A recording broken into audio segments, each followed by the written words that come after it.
नमस्कार, मी राहुल कुलकर्णी. पुन्हा एकदा तुमचं स्वागत आहे. आणि आत्ताच बीड न्यायालयातून एक महत्वाची माहिती येते आहे की हे जे 4-5 आरोपी आहेत ज्यांनी संतोष देशमुख यांचा खून केला, तर ह्यांनी काय काय आणि कशा निर्घुण पद्धतीनं हा खून केला ह्याचे तपशील डीवायएसपीनी कोर्टामध्ये मांडले. त्याला अर्थातच आरोपीच्या वतीनं ऍडव्होकेट तिडके यांनी प्रतिवाद केला.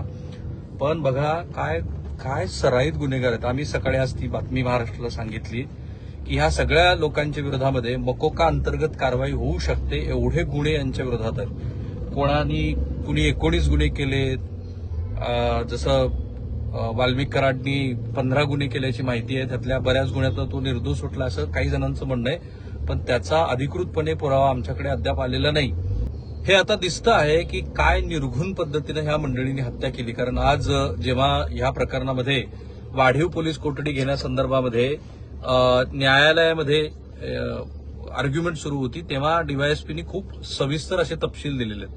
आणि ते शॉकिंग तपशील आहेत. म्हणजे ही माणसं आहेत का हैवान आहेत. म्हणजे त्यांनी एकतर महाराष्ट्राला पहिल्यांदा आम्ही हे सांगितलं की दुर्दैवाने संतोष देशमुख यांचा जेव्हा जीव गेला तेव्हा त्यांच्या पोस्टमॉर्टम रिपोर्टनुसार त्यांना इतकी बेदम मारहाण झालेली होती की जवळपास 1.25 लिटर रक्त हे शरीरामध्ये साकळलं होतं आणि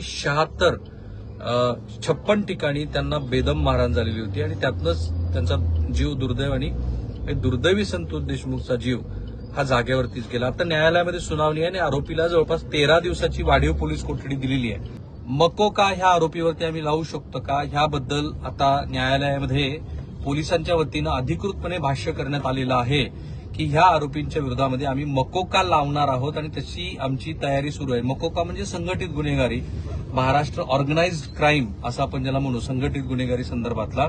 आणि मुंबईतलं जे अंडरवर्ल्डचं प्रस्थ आहे आणि जे दहशतवादी कारवायांचं प्रस्थ आहे ते जसं पोटानी संपवलं, नंतर आधी टाडा नंतर पोटा, तसंच मकोकाचा तिथे खूप चांगल्या पद्धतीनं वापर करण्यात आला. आणि बीडमधली आता परिस्थिती संपवायची असेल ही दहशत, तर आम्ही मकोका अंतर्गत कारवाई करू असं आता डीवायएसपीने आर्ग्युमेंट केलेली आहे. अर्थात बचाव पक्ष म्हणजे आरोपीच्या वतीनं वकिलांनी बऱ्याच गोष्टी सांगितल्या. तुम्ही 30 दिवस काय केलं, मग तुम्हाला काय हे आरोपी शोपीस म्हणून वापरायचे आहेत का वगैरे. पण जे काही न्यायालयामध्ये आज सांगितलेलं आहे ते अत्यंत गंभीर आहे. ह्या व्यक्ती ह्या माणुसकीला अक्षरशः काळीमा फासणाऱ्या आहेत हे दिसतं आहे. म्हणजे त्यांनी एखाद्या जिवंत व्यक्तीला, जसं काल सुरेश धस म्हणत होते की समजा ठीक आहे संतोष देशमुख यांनी त्यांना 2 चापटा मारल्या आणि नंतर हा आरोपी म्हणाला की मी त्याला नागडा करून मारणार आहे, तिथपर्यंत पण ठीक होतं असं सुरेश धस म्हणतात. पण आता जे तपशील आम्ही तुम्हाला सांगणार आहोत ते तपशील इतके शॉकिंग आहेत की ह्या व्यक्तींना माणूस कसं म्हणायचा असा प्रश्न पडावा, इतके ते भयंकर आहेत की ज्याचा तपशील आता न्यायालयामध्ये दिलेला आहे.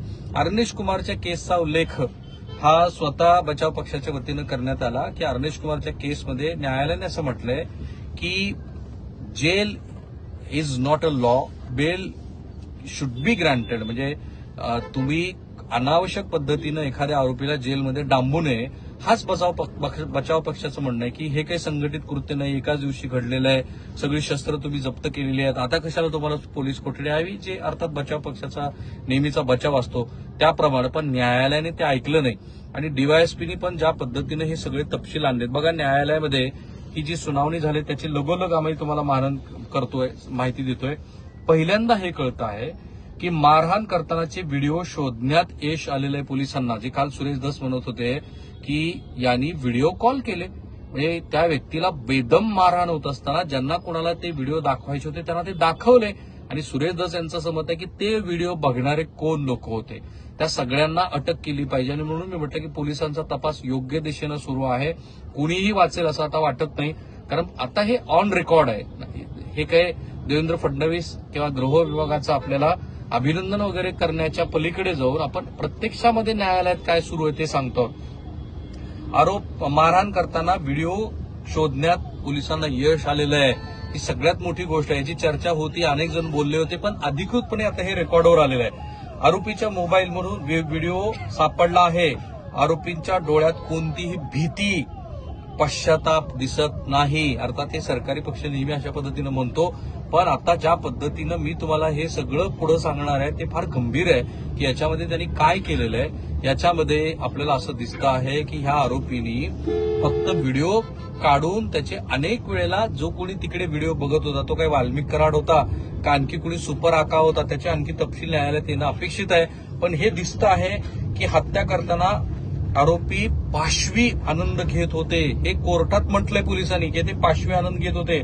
डिजिटल पुराव्याच्या दृष्टीनं तपास करणं बाकी आहे. देशमुखांचा जीव जाईपर्यंत मारतानाचे चित्रीकरण कोणाच्या सांगण्यावरून हत्या केली याचाही शोध घ्यायचा आहे.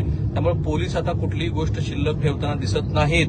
हा जो पाशवी आनंद या लोकांनी घेतला तो पाशवी आनंद कोणासाठी घेतला, त्याचा आणखी दुसरा तिकडे पलीकडे बसलेला कोण पाशवी आनंद घेत होता, या सगळ्यांचा आम्हाला तपास करायचा असं पोलीस म्हणतायत. याशिवाय कोणाच्या समाधानासाठी हे व्हिडिओ काढले जात होते हेही पोलिसांना शोधायचं आहे असं त्यांचं म्हणणं आहे. कोणाच्या सांगण्यावर हत्या केली याचाही शोध घ्यायचा आहे. आरोपींना गुन्ह्यात आणखी कोणी मदत केली हे तपासायचं आहे. देशमुखांना मारहाण केलेल्यापैकी 3 हत्यारं जप्त केलेली आहेत. उर्वरित हत्यारं आणखी जप्त व्हायची आहेत आणि त्यातला एक आरोपी हा अद्याप फरार आहे. पण आता मी जे तुम्हाला शस्त्रांची यादी वाचून दाखवणार आहे ना, ती एक मनुष्य जेव्हा त्याचा जीव जातो तेव्हा त्याला किती यातना झाल्या असतील तेवढा हा शस्त्रांची यादी मोठी आहे. बघा त्यांनी शस्त्र काय वापरले आहेत संतोष देशमुख यांचा जीव घेण्यासाठी.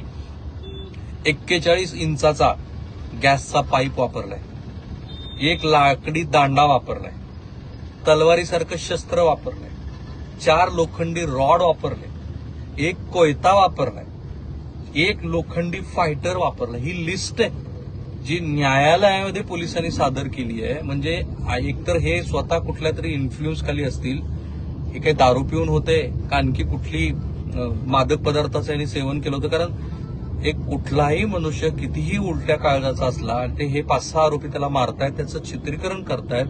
तर अशा एवढ्या शस्त्रांनी एका निशस्त्र माणसाला तो मारतोय म्हणजे यांचा तर पूर्ण हेतू हाच दिसत होता की काही जरी झालं तरी संतोष देशमुख यांचा जीव घ्यायचा आणि त्यातनं त्याचं चित्रीकरण करायचं. म्हणजे भविष्यामध्ये आपल्या विरोधामध्ये कुणी उभा राहील तर त्याला हे चित्रीकरण दाखवायचं. म्हणजे हे गँग्स ऑफ वॉरपेपरपेक्षाही पुढचं आहे. आणि मी काल सुरेश धस यांच्या मुलाखतीचा जेव्हा सुरुवात केली तेव्हाच मी म्हटलं की भविष्यामध्ये उत्तर प्रदेश आणि बिहारचे लोक म्हणतील की आमचा बीड झालाय.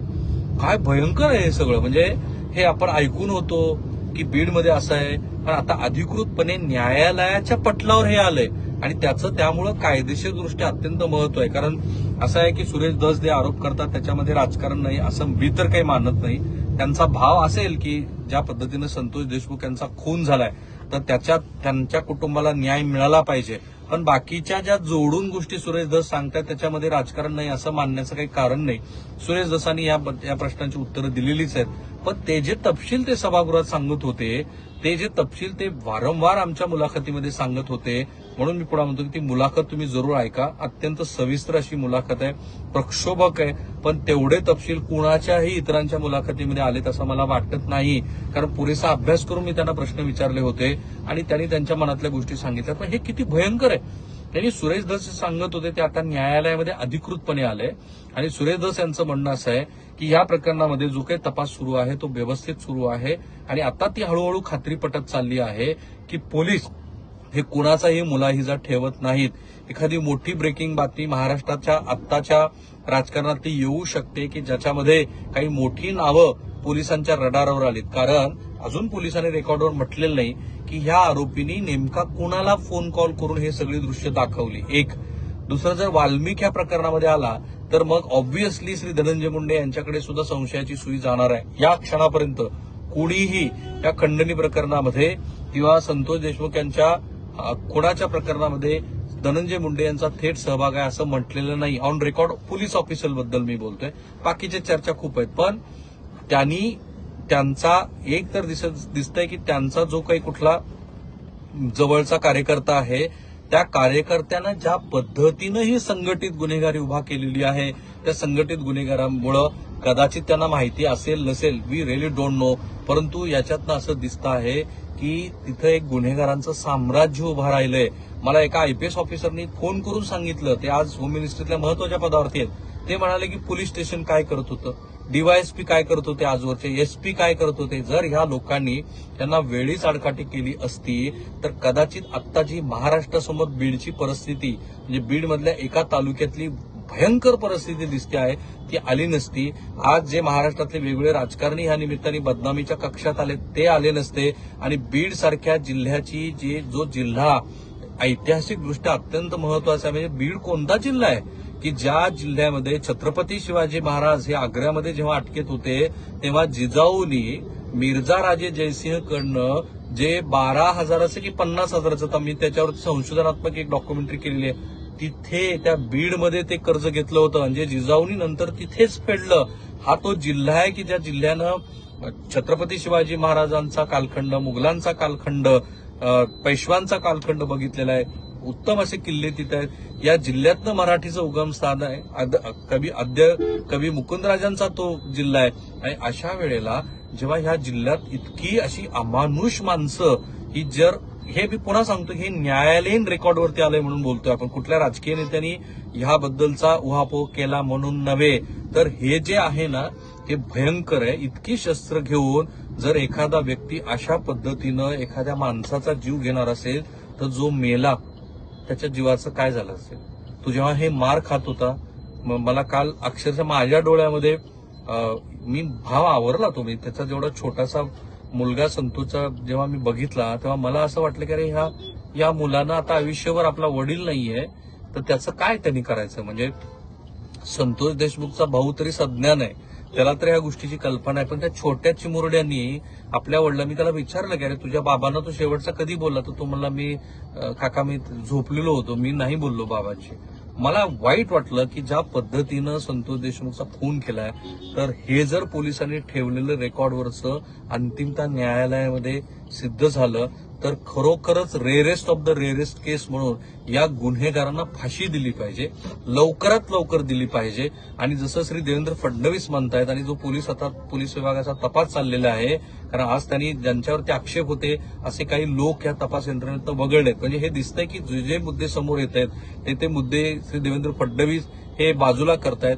आणि त्यामुळं मला असं वाटतं की या प्रकरणामधल्या ह्या आरोपींना तातडीनं, ते जर गुन्हेगार आहेत हे सिद्ध झालं तर, कारण अजूनही मी असं मानतो की ते सगळे निर्दोष आहेत, कारण न्यायालयीन प्रक्रियेमध्ये जोपर्यंत वाल्मिक कराड हा दोषी होत नाही किंवा आता ज्यांच्यावरती गुन्हे ते दोषी होत नाही तोपर्यंत ते निर्दोष आहेत. पण ते जर एकदा दोषी गुन्हेगार आहेत हे सिद्ध झालं तर माणुसकीच्या दृष्टीनं ह्या माणसांना तातडीनं फाशी दिली पाहिजे खरोखरच. कारण हे ज्या पद्धतीचे संदर्भ आज पोलिसांनी दिलेत, कुठलाही काळीज असलेला मनुष्य असं कृत्य करणार. आणि मला खात्री आहे की महाराष्ट्रातल्या ह्या गुन्हेगारीचं हे जे काही फोपावलेकन आहे त्याला जर कुठलाही राजकीय पाठिंबा असेल तर महाराष्ट्र राज्याचे मुख्यमंत्री, ते ज्या पक्षातले कुणी नेते असतील, कुणीही अजून तरी कुणीही दोषी नाहीये, त्यांना सुद्धा योग्य तो धडा देतील. थांबूया आपण इथे. पण हे सगळे भयंकर तपशील आहेत, ते तुमच्यासमोर पोहोचवणं गरजेचं मला वाटलं, ते मी पोहोचवलं.